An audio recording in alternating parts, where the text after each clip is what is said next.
Bienvenidos y bienvenidas a una edición más de Temas y Debates. Les saluda Ricardo Sosa. En esta oportunidad, el tema es el crimen organizado transnacional y sus efectos, implicaciones, reacomodos debido a la pandemia del COVID-19.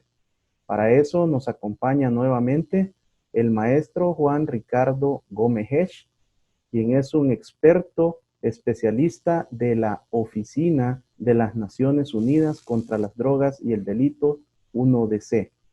El maestro Gómez Hesch posee una licenciatura en Ciencias Políticas y 2 maestrías, la primera en Administración Pública y la segunda en Derechos Humanos y Cultura para la Paz, dentro de su rica hoja de vida, con cursos especializados y diferentes investigaciones académicas. Ha sido docente universitario y también con mucha experiencia en el tema de trabajos, ensayos académicos relacionados a la temática. Para mí es un privilegio darle la más cordial bienvenida al maestro Gómez Hesch. Bueno, muchas gracias, Ricardo. Para mí es un honor y privilegio estar aquí en tu programa otra vez. Gracias por la invitación. También quiero saludar a todos los televidentes que están pendientes de este programa y sobre todo en esta época en que enfrentamos uno de los mayores desafíos quizás que vamos a vivir en nuestras vidas. Nos tendríamos que remontar casi 100 años a la epidemia de influenza en 1918 para tener un parámetro de lo que estamos viviendo, con la agravante que ahora existe una mayor movilidad poblacional, lo que facilita más el contagio y la propagación de la enfermedad. Pero bueno, acá estamos para tratar de ilustrar a tu teleaudiencia en este tema tan importante. Ricardo, quiero darte las gracias y de igual manera a 1DC por compartir esta presentación ejecutiva que nos brindará una orientación, permitirá también una formación académica para todos nuestros televidentes y cibernautas, y el tiempo es tuyo para que puedas desarrollarla y posteriormente hacemos los comentarios. Bueno, muchas gracias. Este día pues me han pedido que hable sobre el crimen organizado y la pandemia del COVID-19. Este tema, yo creo que lo primero que hay que ver es ver este contexto del COVID-19. Al día de ahora, la Universidad Johns Hopkins reporta casos positivos 10.890.511 casos. Y como podemos ver en el mapa, prácticamente todos los lugares poblados de la Tierra están totalmente llenos, repletos de contagiados de esta enfermedad. Asimismo, reporta que han habido 521.694 muertes. También la Organización Mundial del Comercio prevé que el comercio mundial caerá entre un 13 al 32% en el 2020, y esto obviamente va a tener unas repercusiones tremendas. Ahora, hay que entender que no solo estamos enfrentando una crisis, la verdad que estamos enfrentando 4 crisis que convergen. En primer lugar, estamos enfrentando la crisis sanitaria del COVID-19, luego la crisis económica y recesión que está generando la primera crisis, también la crisis económica internacional, que esto va a afectar los flujos de remesas tan importantes para nuestro país, y finalmente la crisis fiscal, porque se van a ver limitadas las posibilidades de implementar estrategias para contrarrestar estas crisis. Las medidas adoptadas para la pandemia COVID-19 en todo el mundo prácticamente son similares en todos los países. Vemos que ha habido distanciamiento social, cuarentenas obligatorias, prohibición al transporte público, prohibición a la libre circulación, cierre de fronteras, puertos y aeropuertos, y también el cierre de negocios no esenciales. El COVID-19 está cambiando la forma en que nosotros vivimos, en que nos relacionamos, en que aprendemos y en que trabajamos. Y ahora sé de que vamos, una vez pase esta pandemia, vamos a vivir lo que se conoce como una nueva normalidad. Nada va a ser igual a lo que habíamos conocido con anterioridad. Y esto, ¿qué afectación está teniendo esto en el crimen organizado? También, antes de entrar a hablar del impacto, es importante que la teleaudiencia conozca en realidad qué entender por crimen organizado. El criminólogo Jay Albanese, luego de analizar más de 89 definiciones de crimen organizado, llegó a la conclusión que estas compartían las siguientes características. En primer lugar, tienen una jerarquía organizada,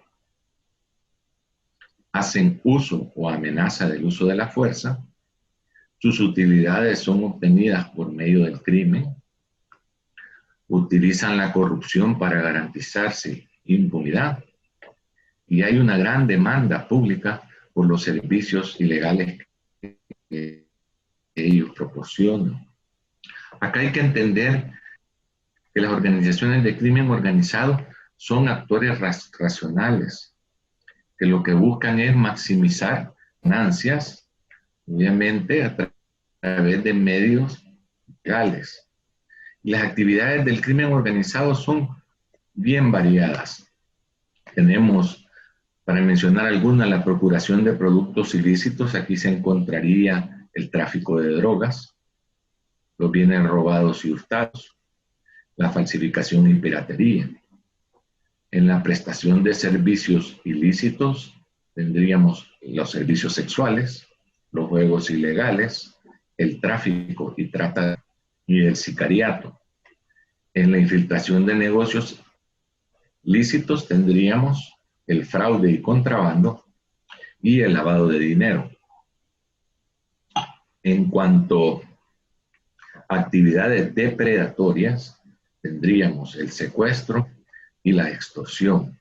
Y ahora hemos visto, en la medida que se ha venido extendiendo el Internet a través de todo el mundo, que tenemos una gran incidencia del cibercrimen. Ahora, estas organizaciones se ven potenciadas por las fuerzas del mercado y aquellas oportunidades que se le presentan. O sea, hay que ver estas estructuras como empresas, como negocios. En este sentido, estas organizaciones lo que van a buscar es consolidar sus mercados, diversificarse y proteger sus cadenas de suministros para brindar sus productos al destinatario final.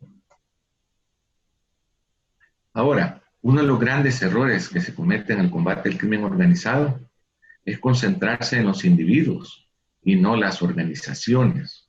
Acá lo que se da es lo que se conoce como el fenómeno de la hidra, que se corta una cabeza, pero inmediatamente salen dos a sustituirlo.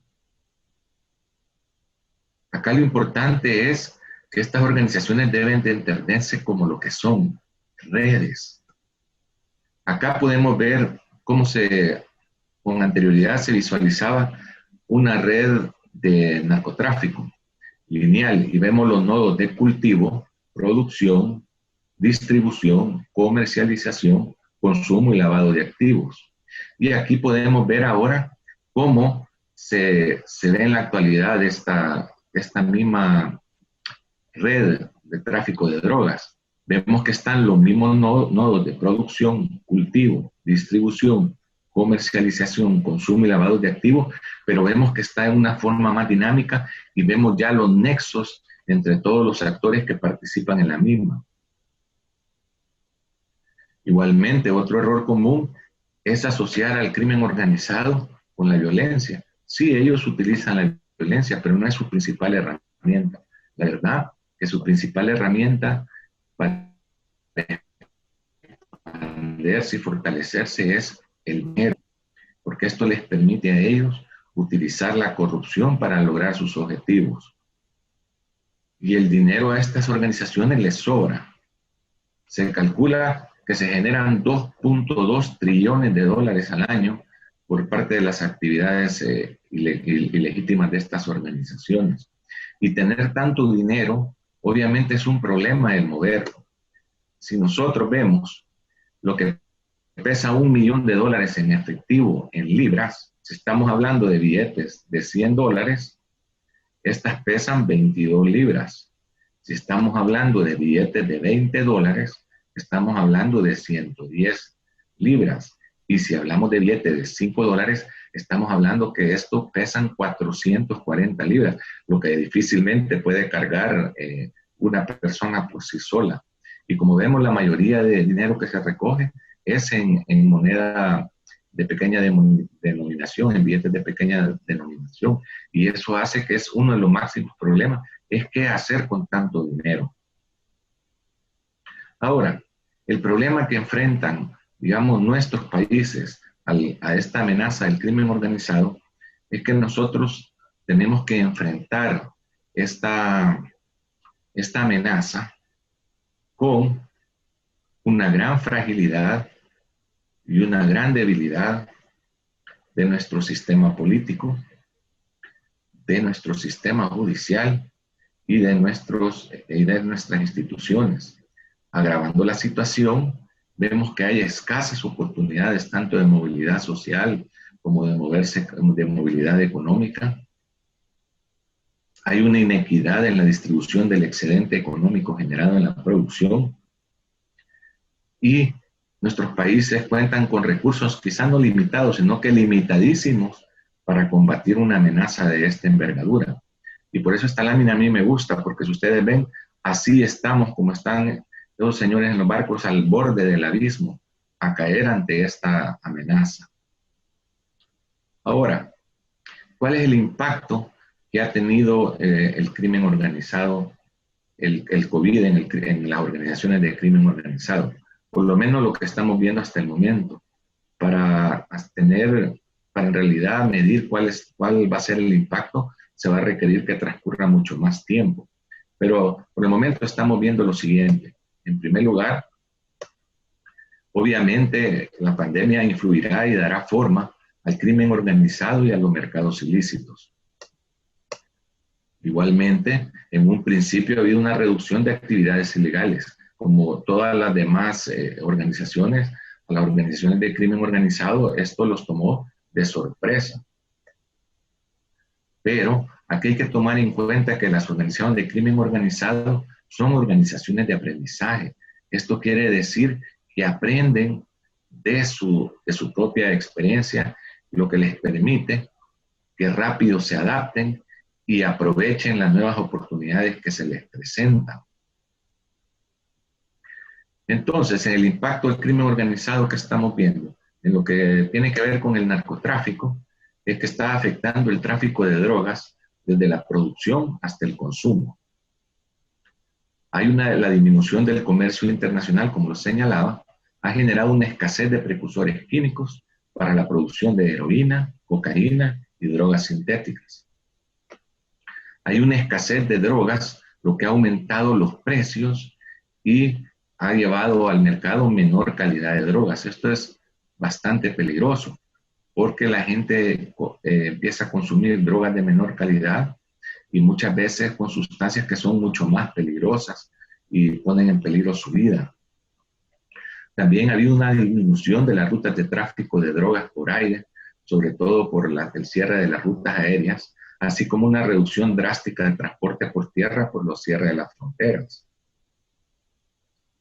El tráfico en aeronaves ligeras hacia los países de tránsito aparentemente ha aumentado. Igualmente, la prioridad del transporte de drogas se está dando por la vía marítima. Se ha detectado transporte de droga en medio de cargas lícitas en contenedores.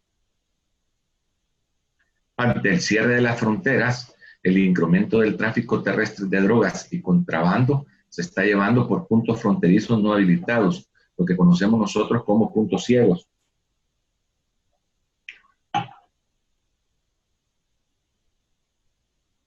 Las medidas impuestas por el COVID-19 pueden llevar a la acumulación de droga, ya que no puede ser llevada esta al consumidor final.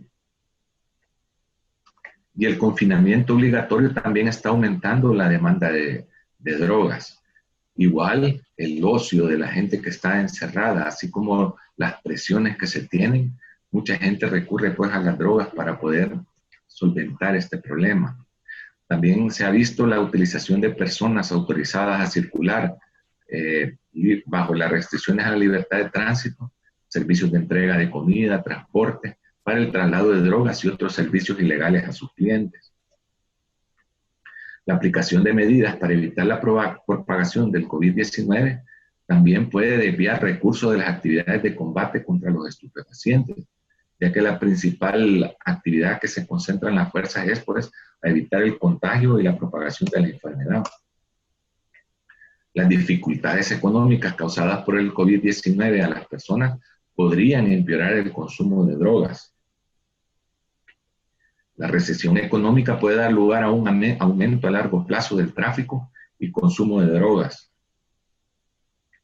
Se ha incrementado el uso de las redes sociales, WhatsApp, Telegram, para la oferta y venta de drogas, servicios sexuales y otros servicios ilegales. También se ha visto un incremento del uso de la Darknet para traficar todo tipo de productos ilícitos. Para los que no saben, pues la Darknet es como el Internet, solo que es un Internet oscuro, en el sentido que acá las personas que se relacionan en ella se dificulta mucho lograr identificarlos, porque ocupan un sistema que le llaman de cebolla, que hace bien difícil el rastrear a las personas y las negociaciones que en ellas se llevan a cabo. También hemos visto que se está enviando droga por medio de servicios postales. El tráfico de personas en estas condiciones se va a tornar mucho más arriesgado y mucho más caro. La recesión económica y el desempleo puede incrementar el tráfico de personas. Y las redes de tráfico humano y contrabando han sido utilizadas por personas que trataban de ingresar ilegalmente a sus países de origen, dado el cierre de fronteras, aeropuertos y puertos. Ha habido un incremento sustancial de las estafas cibernéticas, el fraude, robo de identidad, la desinformación y otros delitos cibernéticos. Y esto es obvio, pues, a raíz que mucha más gente pasa ahora conectada en línea. Inclusive hoy estamos llevando a cabo esta entrevista en línea. También estas organizaciones van a tratar de aprovechar la oportunidad de la crisis sanitaria para suministrar drogas, mascarillas y otros productos de bioseguridad de dudosa calidad. Y seguramente se van a incrementar préstamos a comerciantes y personas con necesidad, aquellas que no tengan acceso al sistema financiero, a quienes les van a cobrar intereses de usura. La disminución de ingresos provenientes de la extorsión también se ha visto a consecuencia del cierre de negocios y del comercio. Ha habido una pérdida temporal de control territorial, digamos acá como en el caso de las pandillas, ante la mayor presencia y control de las fuerzas de seguridad en sus territorios y las limitaciones a la libre circulación. Y ha habido una pérdida de ingresos ante el cierre de bares, prostíbulos, moteles, transporte público y otros negocios en el que el crimen organizado se encuentra involucrado. Pero lo más preocupante acá es lo que viene. Un reciente estudio acá en el país estima que la caída del Producto Interno Bruto va a ser entre el 6 y el 8%. Se estima una reducción de exportaciones de 1.190 millones de dólares. Una contracción de la inversión extranjera de 450 millones de dólares. Una reducción en las remesas de 1.250 millones de dólares. Se perderán en recaudación fiscal alrededor de 1.150 millones de dólares. Y se estima que se van a perder entre 350 y 550 mil empleos. Y con esto hay que ponerle mucho ojo. ¿Por qué? Porque en la medida que aumente el desempleo, va a aumentar la economía informal, ya que esta gente va a tratar de buscarse su subsistencia de cualquier manera. Esto a su vez va a ser una oportunidad para el crimen organizado de lucrarse, expandirse y fortalecerse. También esto va a hacer que aumente la violencia por el control de territorios donde se está llevando a cabo este tipo de comercio y economía informal. La reinversión de fondos ilícitos va a socavar la economía, lo que a su vez va a alterar las leyes del mercado, lo que va a prestar eficacia a las políticas estatales y obviamente va a afectar las medidas de reapertura y reactivación económica. Esto hay que tomarlo muy en cuenta hoy que se está hablando de estos temas de la reapertura y reactivación económica. Y quisiera aclarar que no hay que estigmatizar la economía informal, pero sí es un hecho que a mayor economía informal hay mayor presencia de crimen organizado dentro de la misma. Pero bueno, esta es la exposición que yo les traía y quedo abierto a tus preguntas y pues muchas gracias por haberme prestado la atención y la oportunidad de presentar este pequeño informe ejecutivo. Muchas gracias, Ricardo, por esta excelente presentación ejecutiva que nos ha brindado una orientación sobre cómo ha estado el comportamiento del crimen organizado transnacional con los efectos de la pandemia por el COVID-19. Hacemos un corte y al regresar conversaremos sobre el análisis, sobre tus opiniones y toda la reflexión que esta presentación nos deja y también cuáles son las investigaciones que está desarrollando en términos académicos, técnicos especializados, la Oficina de las Naciones Unidas contra las Drogas y el Delito. Regresamos.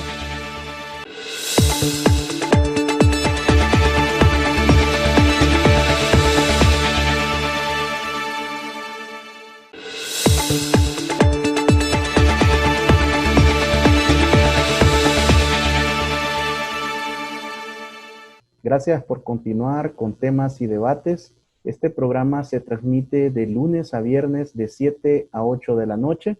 Puede ver su programa en diferido de 1 a 2 de la tarde, siempre de lunes a viernes, y puede sintonizarnos en nuestra multiplataforma de redes sociales en tiempo real para que usted pueda no perderse estos programas que siempre temas y debates traen los mejores panelistas, los mejores ponentes, investigadores, técnicos, académicos especializados que nos orienten, que nos eduquen y que nos ayuden a que usted, amigo televidente y cibernauta, se forme su propia opinión.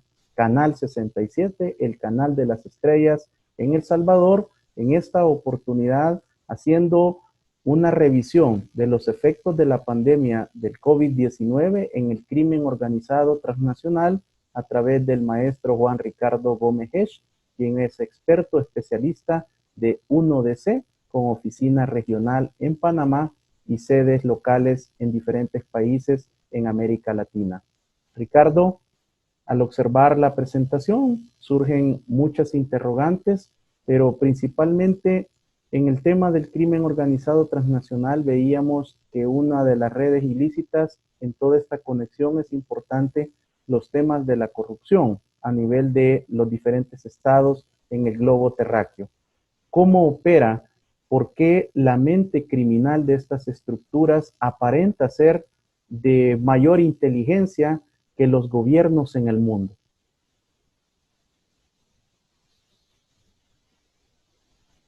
En primer lugar, la corrupción es quizás el principal instrumento de las organizaciones. Aquí hay que entender algo.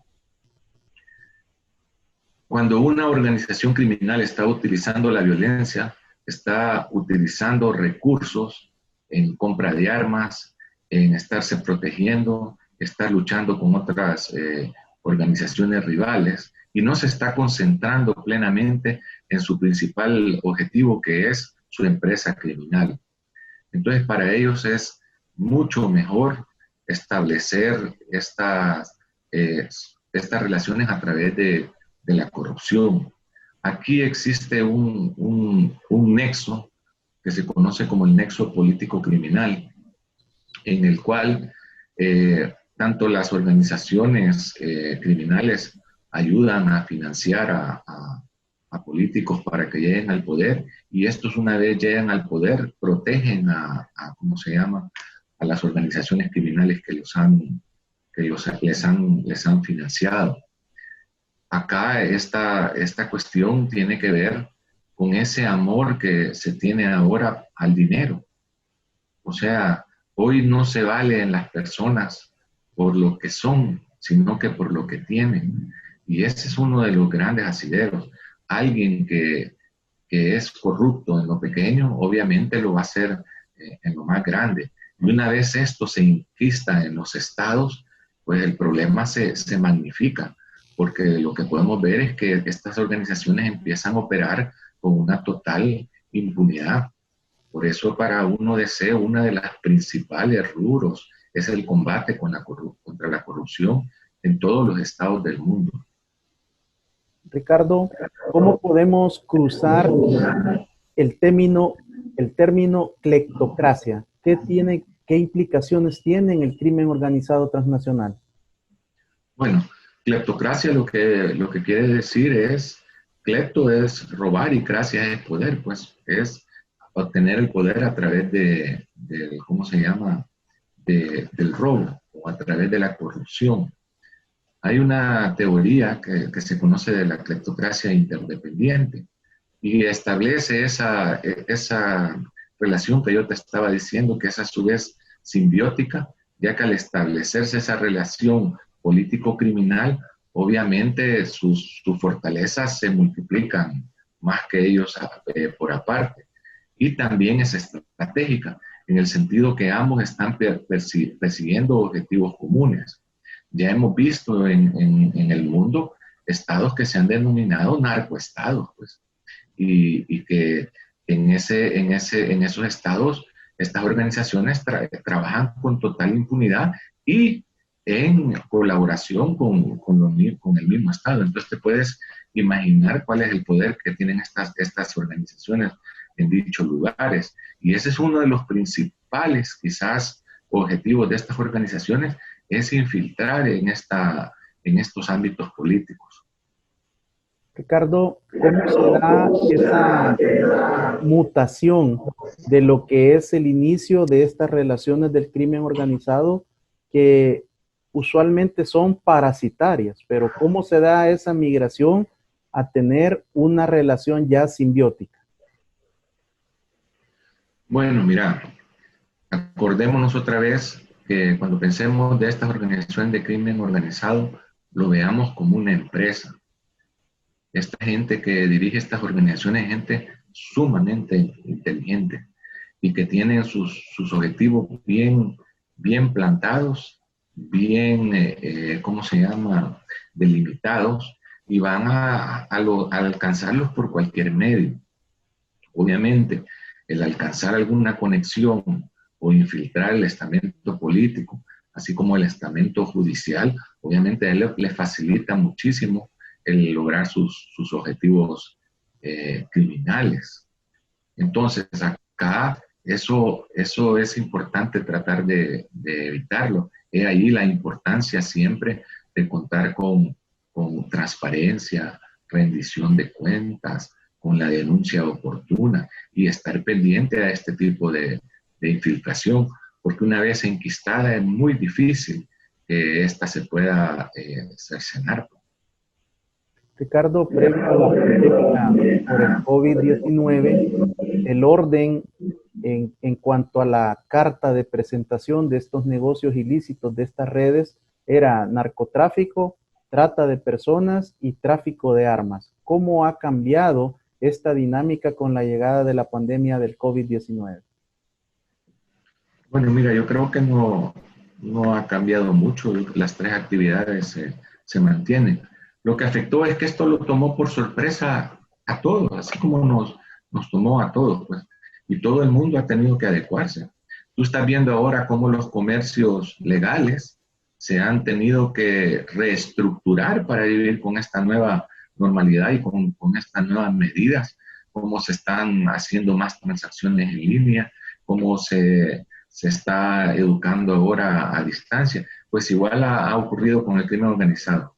Por eso yo decía al inicio que para ver el impacto tenemos que dejar transcurrir algo de tiempo para ver en realidad cómo estas organizaciones se van a estructurar. Acá yo creo que es bien importante que estas organizaciones tienen una gran ventaja sobre, digamos, las organizaciones estatales. ¿Por qué? Porque tú sabes muy bien que para un criminal su máximo valor es su palabra. Allí las relaciones se hacen dando la palabra y son rápidas, un estrechón de manos, y si tú no cumples, pues lo que te pasa es que lo pagas con tu vida. Pero esto los hace a ellos llegar a alianzas, relaciones, establecer nuevas rutas de tráfico con una rapidez mucho mayor que la que puede tener un Estado, que tiene que esperar a que se hagan leyes, que tiene que esperar a que se hagan convenios, que tiene que haber que haya memorandos de entendimiento, que muchas veces cuando ya se hacen, ya el fenómeno ha mutado a otra cuestión. Yo siempre he sostenido en las conferencias que yo he dado que acá nosotros queremos enfrentar una amenaza del siglo XXI con instituciones del siglo XIX, o sea, es demasiado lento, burocrático, y una de las cosas que debemos de ver es cómo hacer para que el Estado sea mucho más eficiente, más rápido y tenga la misma facilidad de adaptación que tienen estas organizaciones. Yo también siempre he dicho que estas organizaciones hay que verlas como redes, y la mejor manera de combatir una red es con otra red, y esta red tiene que ser tanto a nivel internacional, interagencial, como interinstitucional. Y este es uno de los labores que nosotros hacemos como UNODC, tratar de forjar estas alianzas, tratar de forjar estos lazos de confianza entre las agencias, instituciones, entre los países, porque es mentira que un solo país puede por sí solo combatir una amenaza que tiene connotaciones transnacionales. Si vemos, muchas de estas organizaciones tienen mucho más recursos que nuestros países aquí en Centroamérica. Ricardo, el fentanilo está cobrando mucho terreno en diferentes continentes. Incluso se ha llevado a series de cable, a Hollywood, haciéndolo parecer de que es una droga más social, una droga que está de moda. ¿Qué impacto está teniendo a nivel del crimen organizado transnacional la distribución a través de estas redes ilícitas? Bueno, en primer lugar, el fentanilo es una sustancia lícita que se utiliza para ¿cómo se llama? Para anestesiar, para dormir a las personas. Es un anestésico. Lo que pasa es que es un anestésico súper fuerte. Entonces, con una pequeña dosis, menos de gotas, tú puedes causar los efectos que causa la heroína, y es mucho más barato mezclar el fentanilo.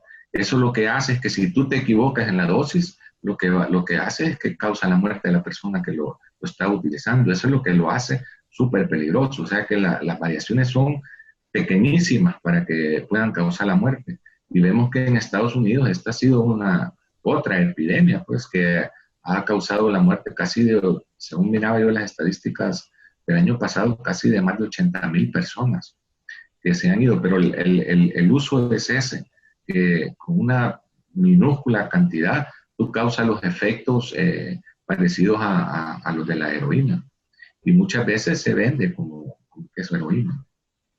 ¿Cómo está el tema de los precursores para el crimen organizado transnacional en los efectos de la pandemia por el COVID-19?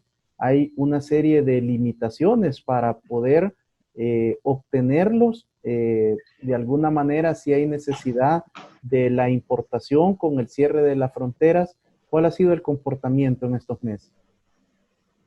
Bueno, también los precursores son sustancias legales, pues. Lo que pasa es que se desvían a fines ilegales al elaborar, ¿cómo se llama?, las drogas. Acá lo que está ocurriendo es que como el comercio se ha visto interrumpido, obviamente de donde se producen estos precursores hasta donde se procesan, estas rutas se han visto interrumpidas. El mayor productor de precursores es China, que es donde comenzó esta pandemia. Entonces, obviamente, eso está dificultando mucho la consecución de estas sustancias. Sin embargo, acuérdate que aquí estamos hablando de cuestiones químicas, y alguien que maneja la química puede encontrar ciertas sustancias en productos que ocupamos en el día a día. Si tú te acuerdas, en un principio las antigripales tenían una sustancia con la que se podían hacer metanfetaminas, y de repente mirabas aquí que estaban vendiendo todas las antigripales, porque yo creo que era efedrina la que contenía, y esta se estaba desviando para organizaciones criminales en México. Entonces, esta gente tiene la capacidad de pagar gente que tiene conocimientos de química y que pueden estar, ¿cómo se llama?, buscando cómo lograr salir de esta escasez de precursores tradicionales, digamos, que estamos viendo ahorita que existen a raíz de esta interrupción del comercio internacional. ¿Qué información tienen ustedes como oficina en el sentido de esa disyuntiva entre la gente que trabaja en los inicios de la cadena de abastecimiento y producción de la cocaína, en cuanto a que ellos también son posibles víctimas de contagio, pero también entre el conseguir los precursores para la elaboración en los diferentes campamentos y laboratorios donde se produce la coca? Sí, mira, donde se produce la droga es en lugares bien aislados. Creo que difícilmente puede llegar ahí la enfermedad. Primero que son lugares en selvas, aislados de personas, y la gente que llega pues es muy poca. Pero también acá sí los está afectando no conseguir los precursores que necesitan. Y acá se abre una ventana de oportunidad que yo veo que ya se está implementando en países como Colombia, que es el uso de cultivos alternativos para venir a sustituir estos cultivos digamos, como la cocaína. Ahora, acá lo importante es que tienen que ser cultivos que generen el nivel de ingreso que generan el cultivo de esta droga.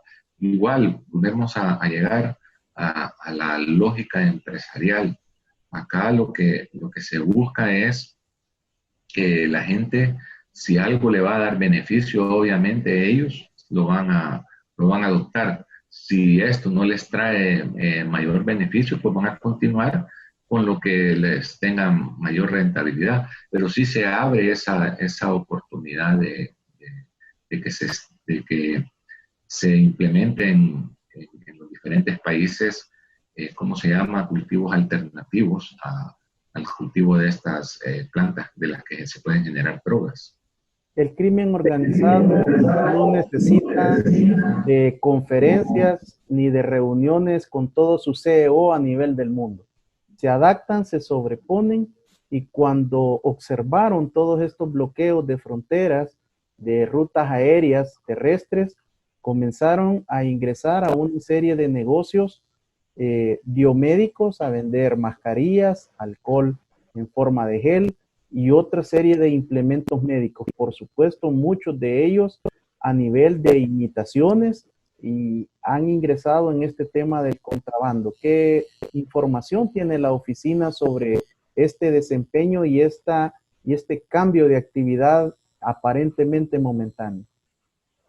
Mira, lo que ocurre es que si tú te das cuenta en qué está gastando la mayoría de países una gran proporción del dinero que están dedicando a la emergencia, a la consecución de estos tipos ¿cómo se llama?, de equipos, de servicio y todo. Entonces, ahí se abre esa puerta de oportunidad para que organizaciones criminales entren en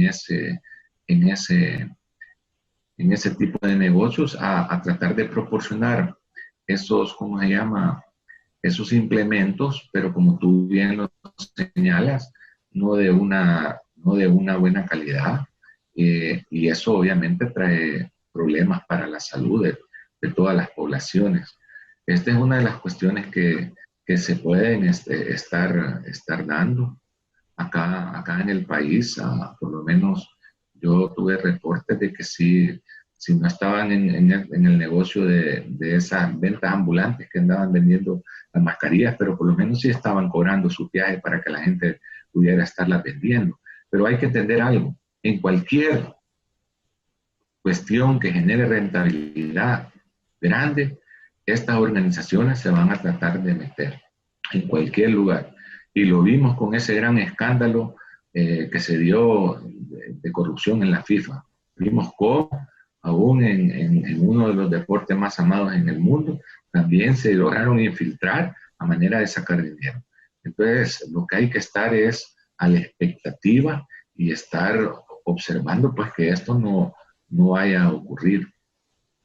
Ricardo, quiero que ahora veamos un rápido análisis de nuestra microrregión, el denominado Triángulo Norte de Centroamérica. ¿Qué han podido ustedes indagar del comportamiento de los actores de los grupos de pandillas? ¿Cómo han sido afectados y cómo se han adaptado y sobrepuesto a esta paralización también de sus actividades ilícitas? Bueno, obviamente las pandillas también las tomó por sorpresa esta pandemia, pues. En primer lugar, ellos mismos pueden resultar contagiados. Normalmente se encuentran asentados en aquellos sectores urbanos que hay una gran población y por lo tanto aumentan más las posibilidades de contagio. Pues yo hice un análisis acá a finales de marzo sobre qué estaba ocurriendo acá en el país en relación con este tipo de estructuras. En un primer lugar, pues obviamente la mayor presencia de elementos de la Fuerza Armada, de la policía, el aislamiento, la cuarentena, que no cualquiera podía andar en la calle, la gran cantidad de retenes, obviamente les limitó su movilidad. Pero ellos también rápidamente empezaron a también ejercer ellos eh, su dominio sobre los territorios y vimos cómo ellos mismos también colaboraron en algunas veces a que en sus comunidades se respetara la cuarentena y vimos algunos videos de castigos que le estaban dando a personas, golpeándolas con ¿cómo se llama?, combates. Y también vimos que algunas organizaciones estuvieron partiendo víveres. Esto es bien importante.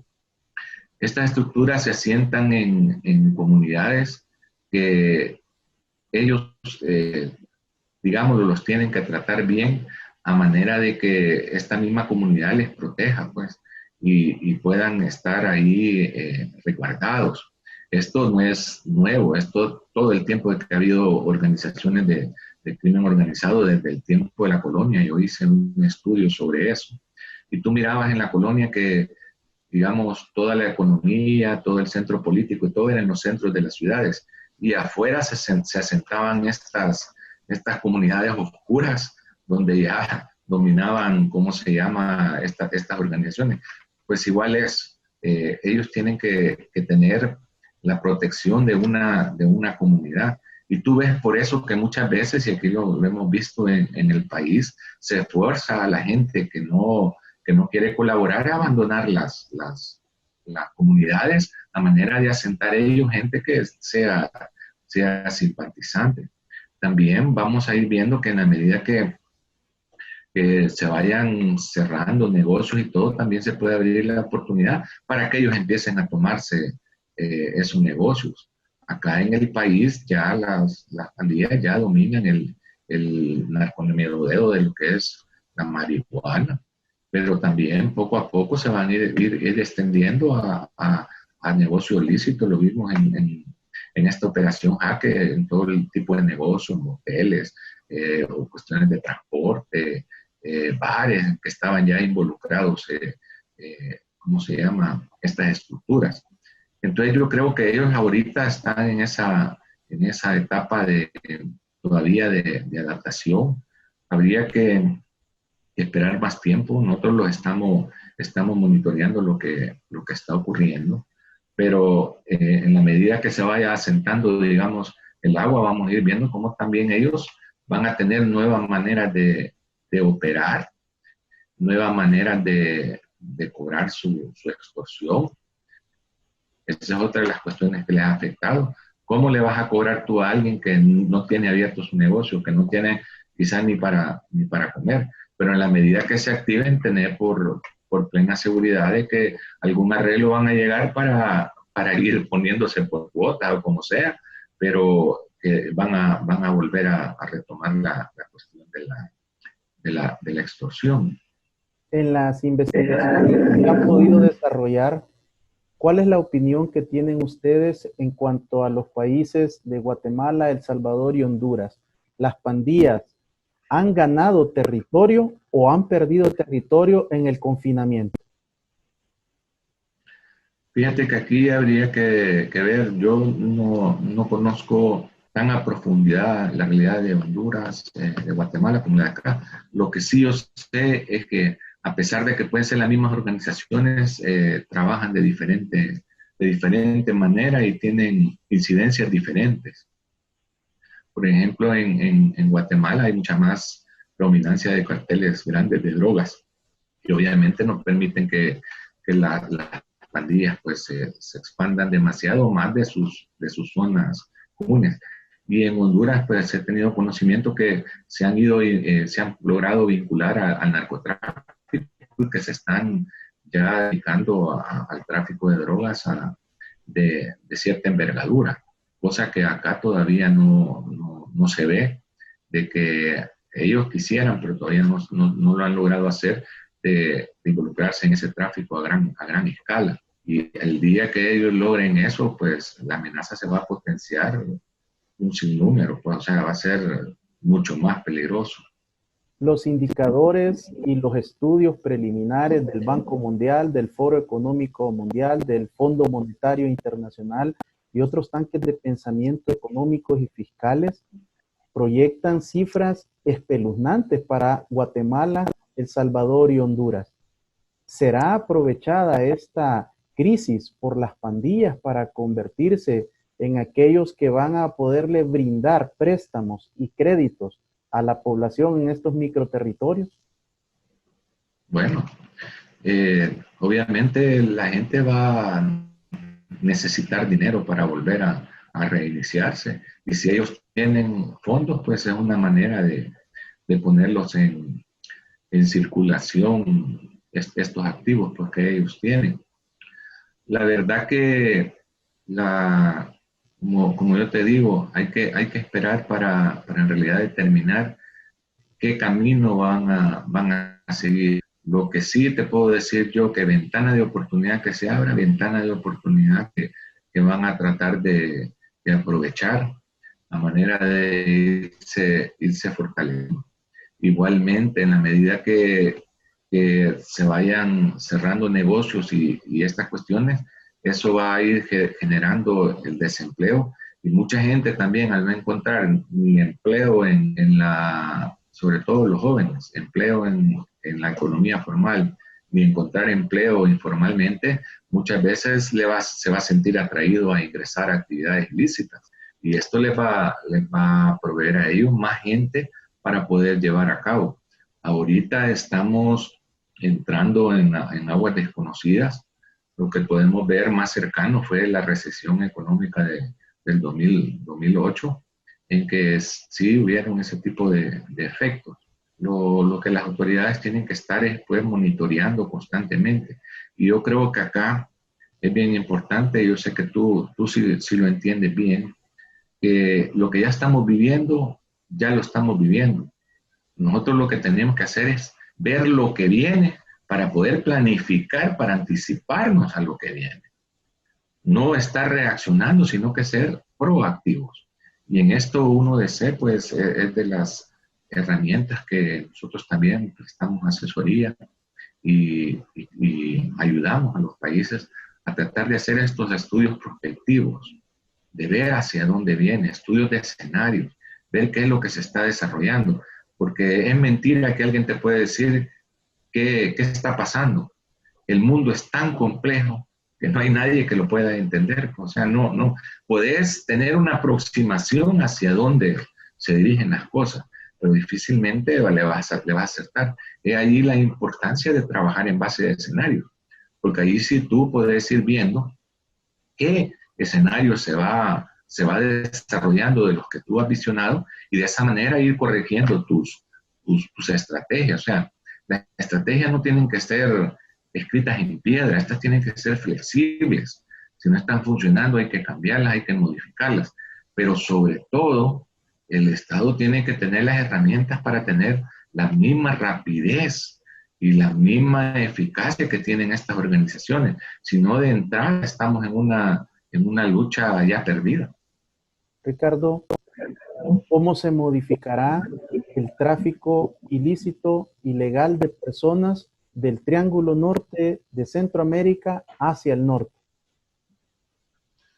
Mira, eso se ha estado estudiando. Obviamente es más ahora que va a haber menos trabajo acá, la gente va a querer migrar. Ahora, como yo lo dije en la presentación, hay que tener mucho cuidado. Hoy ese viaje va a ser mucho más peligroso y va a ser mucho más caro porque va a costar más ir pasando por los países.